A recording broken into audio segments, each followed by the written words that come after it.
일곱째 천사가 나팔을 불매 하늘에 큰 음성들이 나서 이르되 세상 나라가 우리 주와 그의 그리스도의 나라가 되어 그가 세세토록 왕노릇 하시리로다 하니 하나님 앞에서 자기 보좌에 앉아있던 24장로가 엎드려 얼굴을 땅에 대고 하나님께 경배하여 이르되 감사옵나니 옛적에도 계셨고 지금도 계신 주 하나님 곧 전능하신 이여 친히 큰 권능을 잡으시고 왕노릇 하시도다.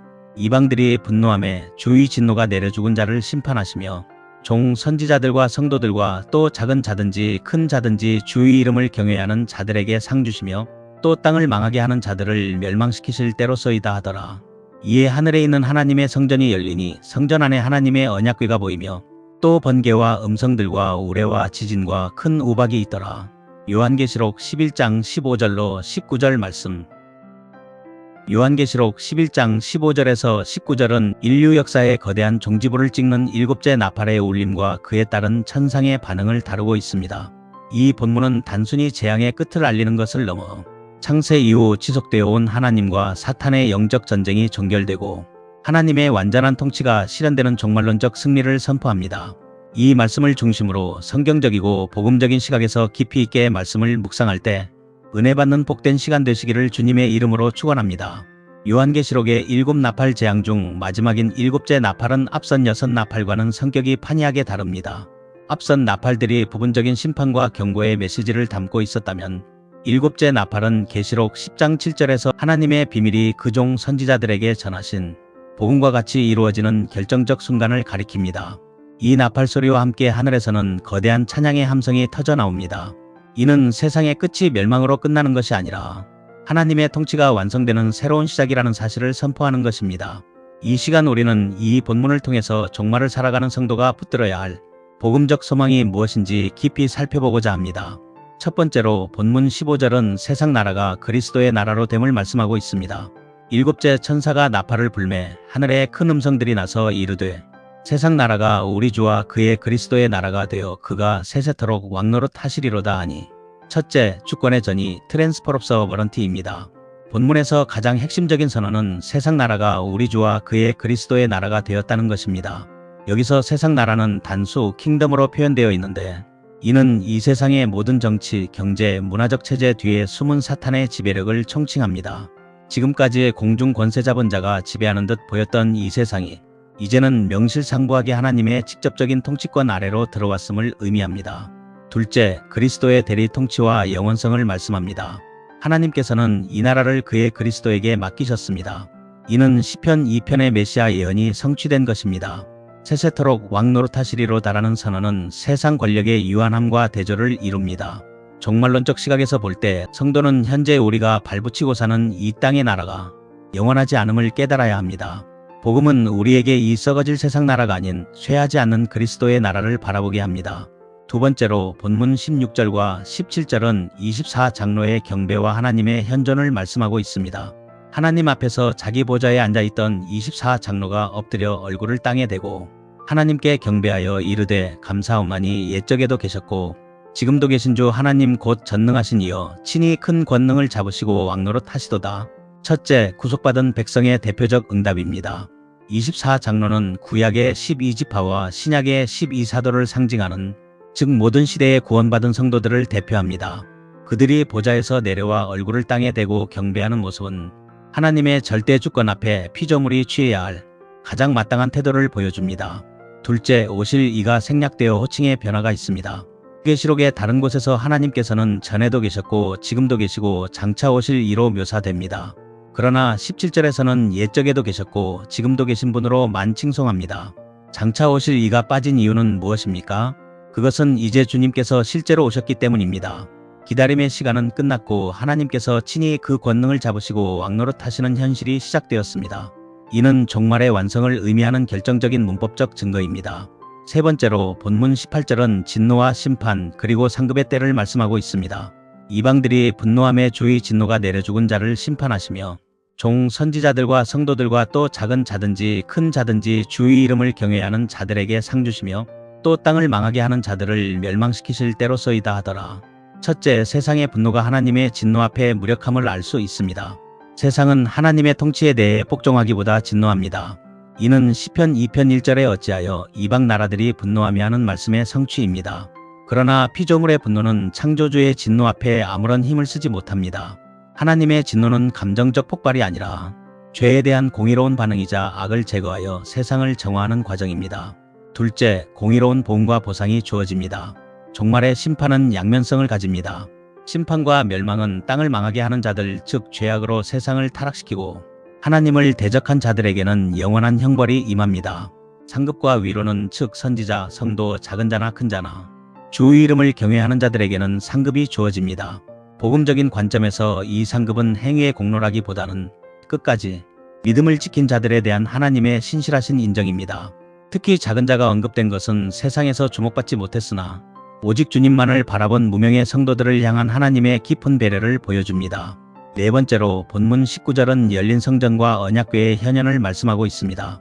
이에 하늘에 있는 하나님의 성전이 열리니 성전 안에 하나님의 언약궤가 보이며 또 번개와 음성들과 우레와 지진과 큰 우박이 있더라. 첫째, 닫혔던 지성소가 열립니다.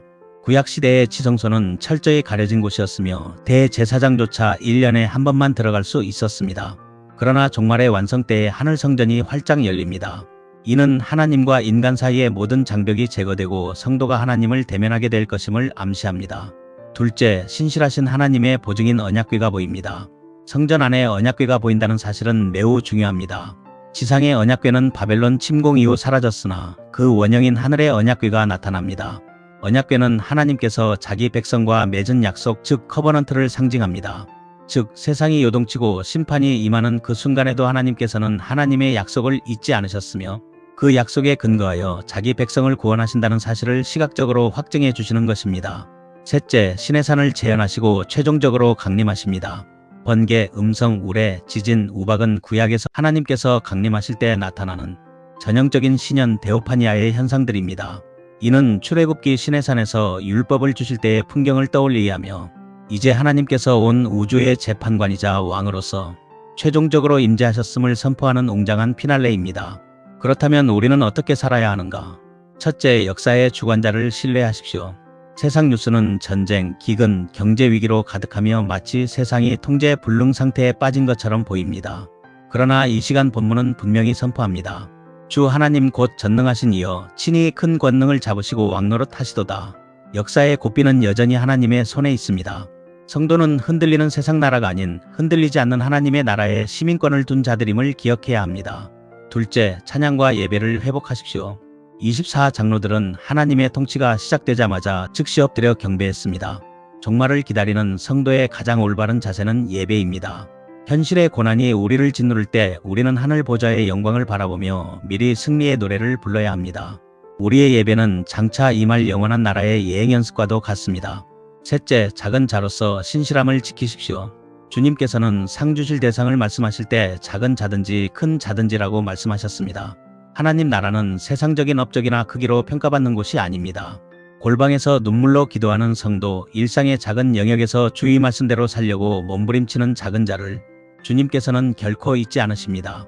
언약궤를 보이시며 약속을 지키시는 하나님을 신뢰하며 하루하루 주어진 믿음의 길을 묵묵히 걸어가십시오.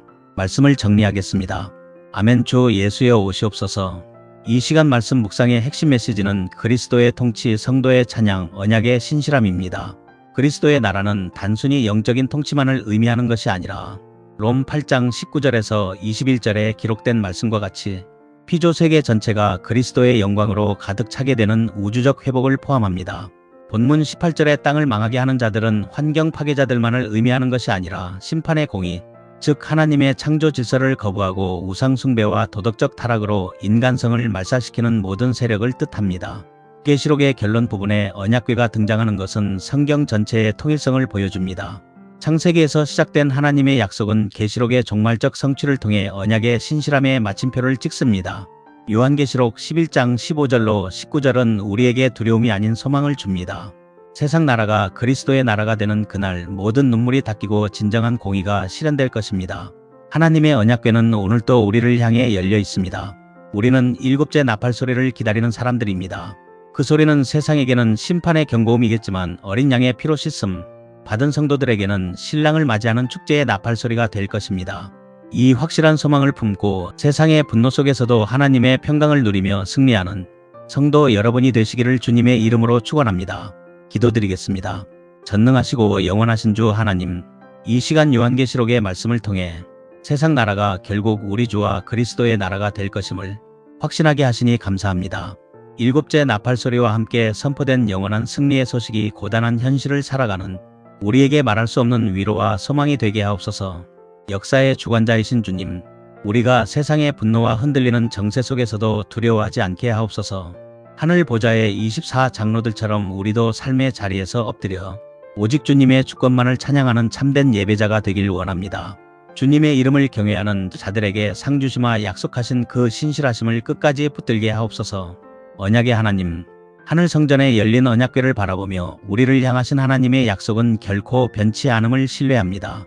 우리가 비록 세상에서는 작은 자일지라도 다시 오실 왕 예수 그리스도의 통치를 기다리며 오늘 하루를 믿음으로 승리하게 하옵소서. 심판의 날을 축제의 날로 기다리는 마라나타의 신앙으로 우리를 인도하여 주시옵소서. 우리의 영원한 왕이신 예수 그리스도의 이름으로 기도드리옵나이다. 아멘.